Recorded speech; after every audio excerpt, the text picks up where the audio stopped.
আসসালামু এই হচ্ছে হারিকেন। হারিকেনের ভিতরে লুকিয়ে আছে লম্বা ইতিহাস। রাধাগঞ্জ বাজারের বিশিষ্ট তিনটা ব্যবসায়ী এই হারিকেনটা ব্যবহার করেছে। আপনারা হয়তো কেউ কারো নাম জানেন না, কিন্তু বলবো সবাইকে আপনাদের পরিচিত লাগবে। এক নম্বর হচ্ছে বেনু কাকা। সরিষার মিল ছিল। বেনু কাকা বর্তমান ব্যাংকের কাছে দোকান ছিল। বেনু কাকা দুনিয়াতে নেই। তারপর ওনারই ছোট ভাই তাহের কাকা, উনিও আজকে দুনিয়াতে নেই। উনিও চলে গেছে আল্লাহর ডাকে ওপারে। তারপর হচ্ছে আনোয়ার কাকা। ওরা তিন ভাই ছিল, তিনও ভাই এখানে দোকানদারি করতো। এই যে সরিষার মিল আগে ছিল মুদির দোকান। মুদির দোকান এখন এটা সরিষার মিল করছে। পরবর্তীতে মুদির দোকান থাকাকালীন এই হারিকেনটা জ্বালাইতো বেনু কাকায় এবং বেনু কাকার সাথে দুই ভাই। এই হচ্ছে হারিকেনের মহা ইতিহাস।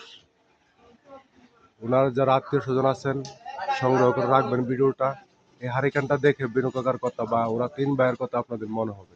ভালো থাকবেন সবাই। আসসালামু আলাইকুম।